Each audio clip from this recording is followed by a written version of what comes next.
ответ на вопрос, будет ли Путин президентом. Спасибо. Я прошу подняться сюда Крейга Бенджамина с докладом о синтезе научных теорий и духовных традиций в студенческой аудитории. Мне это самому безумно интересно, у меня есть студенты, и вот я пытаюсь иногда устроить такой синтез. И напомню, что Крейг является доктором философии, адъюнкт-профессором кафедры истории Государственного университета в Западном Мичигане, это Гран-Валли, да, точнее, и вице-президентом Международной ассоциации всемирной истории. Окей, Крейг. Welcome.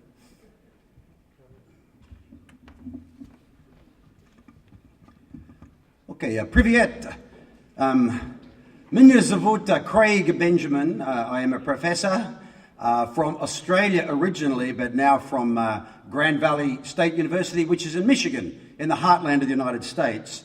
Before I begin my presentation, I'd like to just thank, on behalf of the international guests here, our organisers, particularly Dmitry Itskov, Akop Nazaretyan, Timo Shukun, and especially Lana Ravandi Fadai, sitting over here. They have been so important in staging this conference. They've been such charming hosts, and I want to thank them.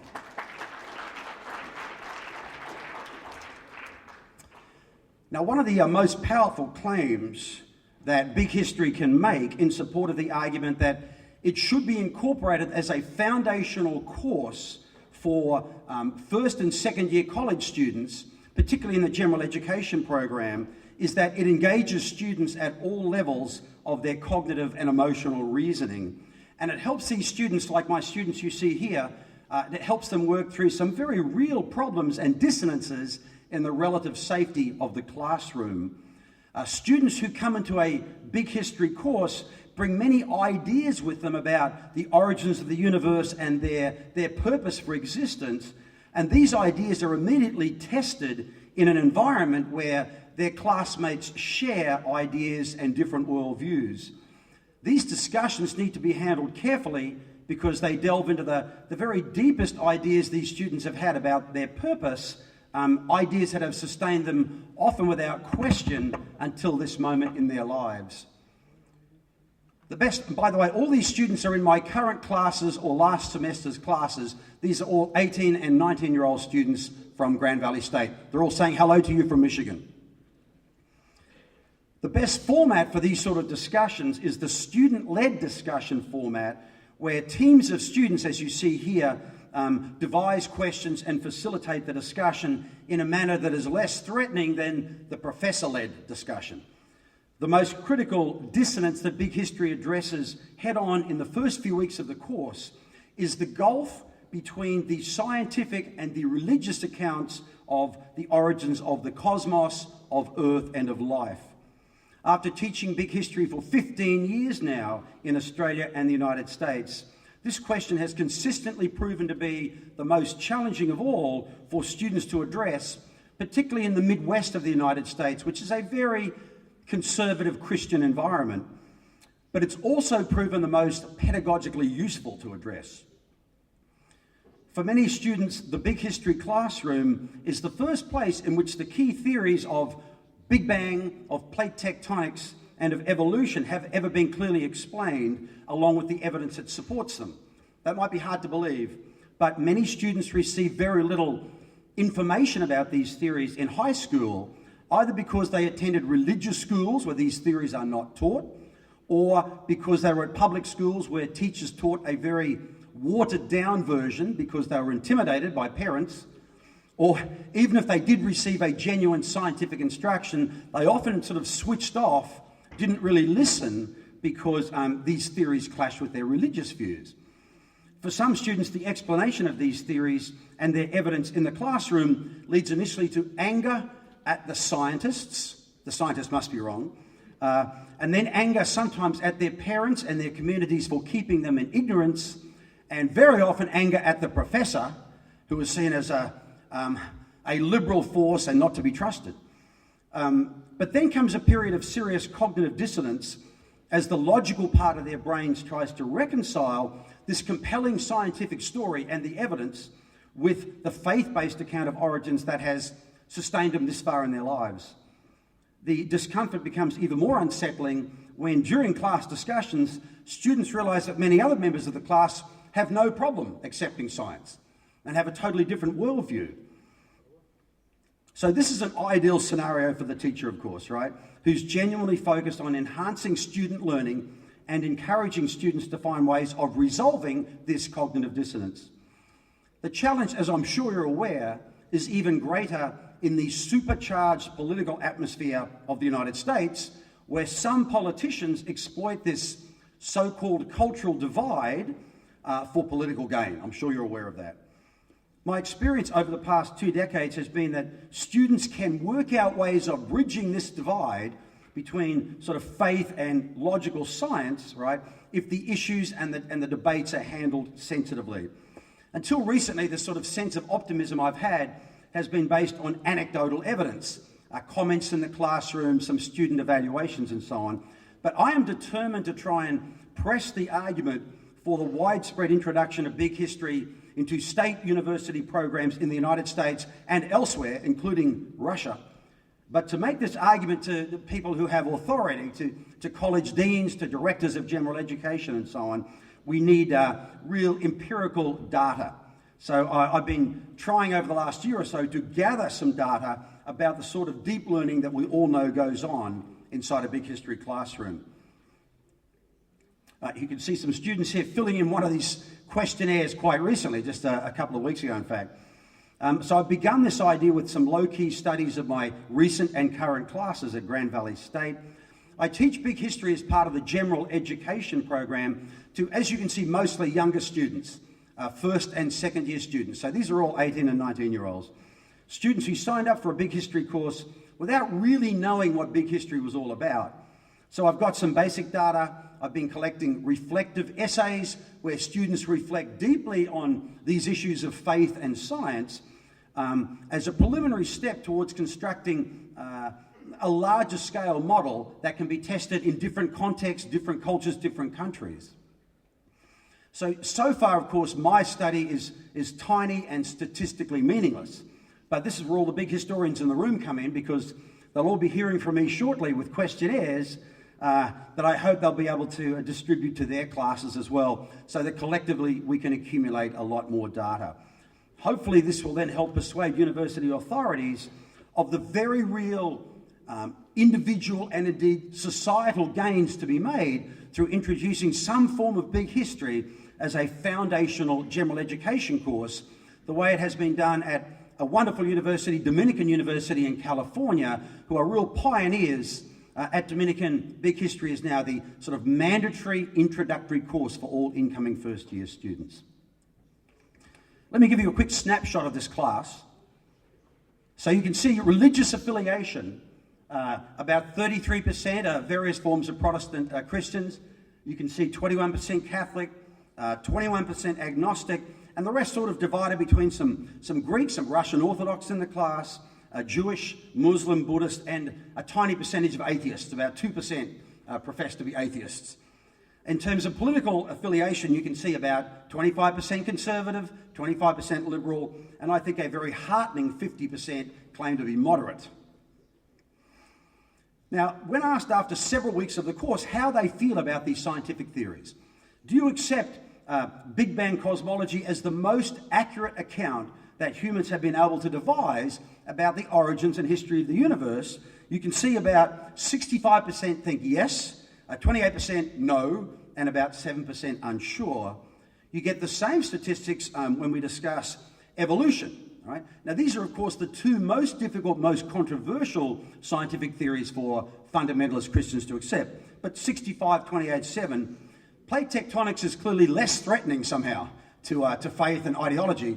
We get about 76% of students accepting plate tectonics as the best account we have of how the Earth changes its shape, and which explains so much in the life sciences. And then about 14% definitely no, and 10% unsure. This is a far more challenging question. As I say, after several weeks of science, how do you feel about the idea that all life on Earth is descended from a common ancestor species? You can see this is very challenging. Only about 28% are prepared to accept this. 43% reject this idea outright. and about 29% are unsure. On the other hand, 90% of the students do believe that the Earth is 4.6 billion years old, which is a relief, but still 10% think that the Earth is only 6,000 years old. This actually reflects a lot healthier statistic than in the larger United States population, where roughly 30% of the population of the United States believes that the Earth is only 6,000 years old. The final question in this survey is the key theories upon which the key principles upon which all scientific theories are based are that they are supported by overwhelming empirical evidence, that they have not been falsified, as Karl Popper argued, and that they are accepted by the overwhelming majority of scientists. That is, as Thomas Kuhn said, they have consensus. Does this persuade you to trust science, to trust scientific theories or not? You can see pretty healthy 78%, yes, we trust science, Professor. 22% do not trust it at all, and there's nobody undecided. There's nobody in the middle. So, very interesting. Excuse me.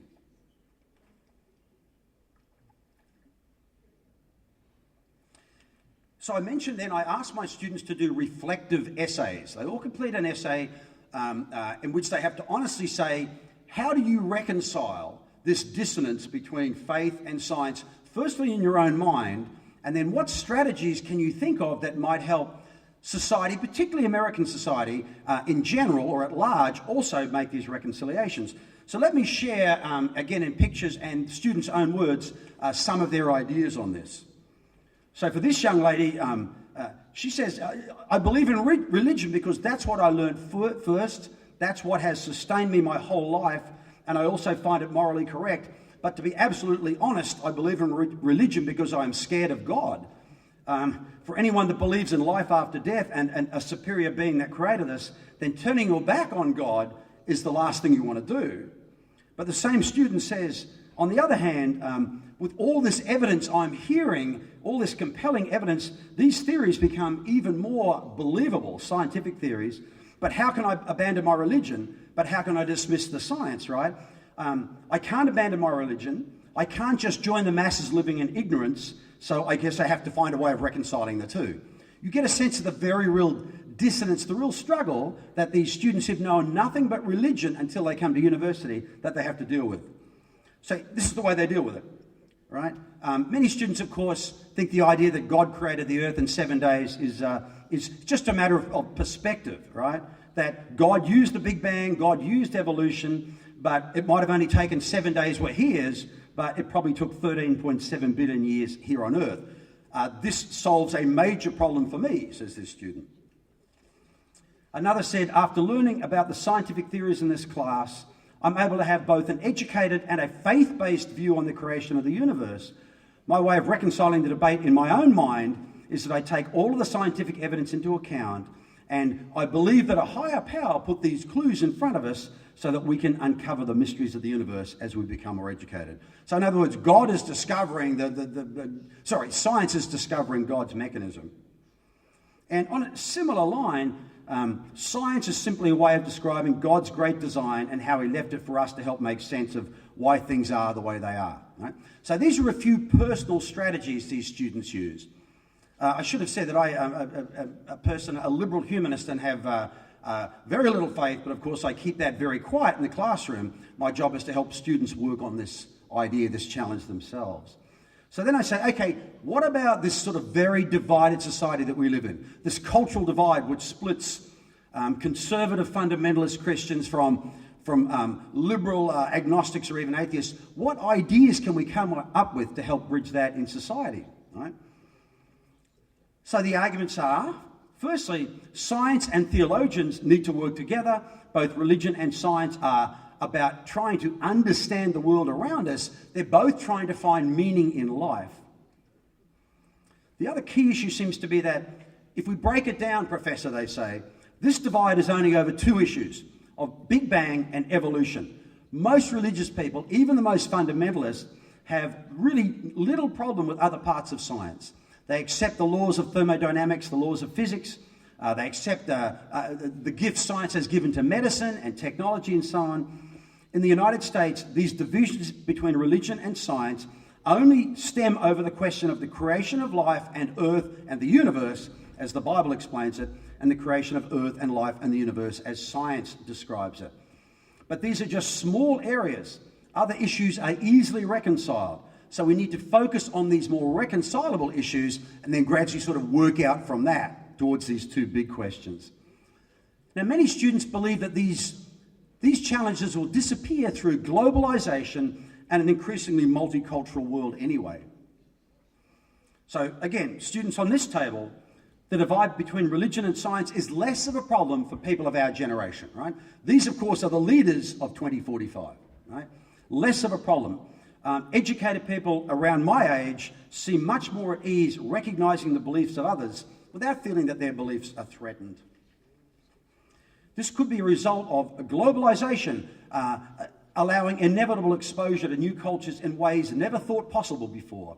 Or maybe even because the proof in scientific theories like Big Bang, like plate tectonics, is still quite new. And it's quite probable my parents had never heard any of these ideas, or some of them at least, when they were in school. So hopefully, as each generation comes along, we can rid ourselves of this needless divide and reconcile our beliefs in a way that leaves these topics open to productive conversation. And along a similar line, my generation has started to see the world is becoming more diverse. Collaboration is key because it gives people a broader spectrum of knowledge to input towards a common goal. When you throw in the technology we currently have, it increases the speed of collective learning exponentially. Since this is becoming the trend, this generation and the next generation will learn to accept new ideas such as the scientific theory with no problem. But most students, and this is my point I guess, most students see a critical role for big history type courses here, right? I was never taught, this is hard to believe, I know, and I don't know about the Russian high school system and whether this is possible here, but in the United States, many students say, I was never taught the Big Bang Theory or plate tectonics in high school or middle school. So I feel so much better educated now that I know what these theories are. How can I critique something if I don't even know what it is? For a person to be completely educated, we need classes like Big History in the first couple of years of university. To truly understand and accept, I think we have to be willing to hear and to submerge ourselves in the content of science at this stage of our lives. Religious people are afraid of evolution. They're afraid of the Big Bang because it's so radically different from their own views. People are comfortable in their own interpretation, and hearing things like humans evolved from apes, which is the sort of disinformation that people who have a vested interest in keeping this divide operating like to put out there, right? Hearing that this is wrong now, I feel very angry, right? Misconceptions like this cause the divide, and I believe they can only be eradicated with a proper understanding of the scientific theories. One last point here. I believe firmly that the truth for individuals lies in liberal education and big history. I just have a couple more points. Again, this is how my students, young 18, 19-year-olds, are thinking of ways of bridging this destructive cultural divide in the United States. Expose all students to science theories in the big history college classroom. At this age, most students are on a path of self-discovery. We've moved away from home for the first time in our lives, right? Learning these theories is vital for us at this moment to help us shape our personal views about the world.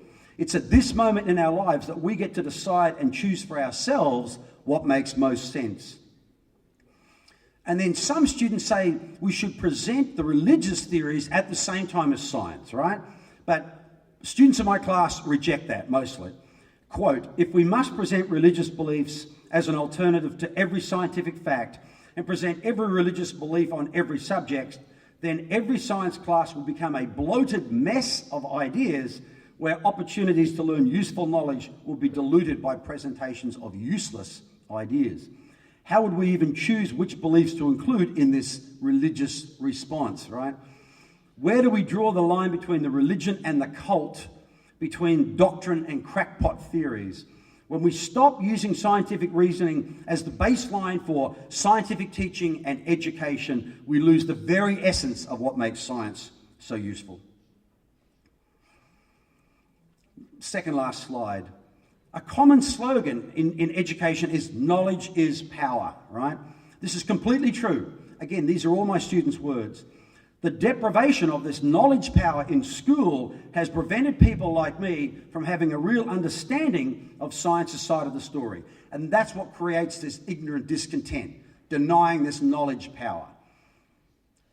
Many people who've been brought up by families avidly practicing various religions find it difficult to be completely open to the scientific perspective, which ironically is the most substantial of all theories as it is supported by decades of study and accumulated evidence. There's nothing wrong with having personal faith, but I believe that in order for young people to receive the most effective education, universities must put the focus of studying the creation of the universe in the hands of science and reason. As far as education goes, this is the student in the front left corner here, particularly regarding the Big Bang Theory and other scientific theories like evolution, science must be the focus because not only because it is supported by evidence, but because it is indiscriminate. It's a perspective that applies to everyone, no matter their culture, their race, or their orientation. It is through this secular approach to education that we can come closer to achieving a state of equality, not only amongst the students at this university and amongst United States citizens, but amongst students all around the world. So let me conclude by saying that as committed big historians, and there are many of us here, I believe we should each be determined to try and press this case for the widespread introduction of big history into university programs around the world. But to make this argument to those in charge of general education programs, it's necessary to collect some serious empirical data and evidence about the sort of enhanced student learning and critical thinking that we all know goes on in a big history classroom. This very low-key study of my own students over the last year or so is clearly just the first step, which is why I hope all of you will assist me in accumulating a much larger data set. We need to be able to demonstrate clearly to authorities everywhere in this great country, in Australia, in Europe, in the United States, that big history generates so much student learning, it should become the cornerstone of general education programs everywhere, as it has become at Dominican. So we're looking here at some cognitively relieved now. See, dissonance has been relieved. These leaders of the future, these fine young men, I mean, they're just like the very fine young students here in Russia, will literally have the world in their hands in the year 2045, right? And we need to work collectively, my generation and the next generation, to bridge the destructive gap between science and faith that so divides the United States and many other parts of the world, right? And to work together cooperatively to help these students, to equip these students with the tools they will need to solve the unimaginable problems that my generation has left for them to deal with, right? The problems of the next 30 to 50 years. So I frankly think the future of humanity might well be in the hands of these three young gentlemen here, right? And as I spend a lot of time in the classroom with fine young people like this, I actually think that that building this sort of synthesis is not only possible, I think it's going to happen, so I therefore feel quite confident about the future and the year 2045. So thank you, spasibo. Thank you very much. Okay, Craig, it's been really fantastic. I'm absolutely sure you can earn good money.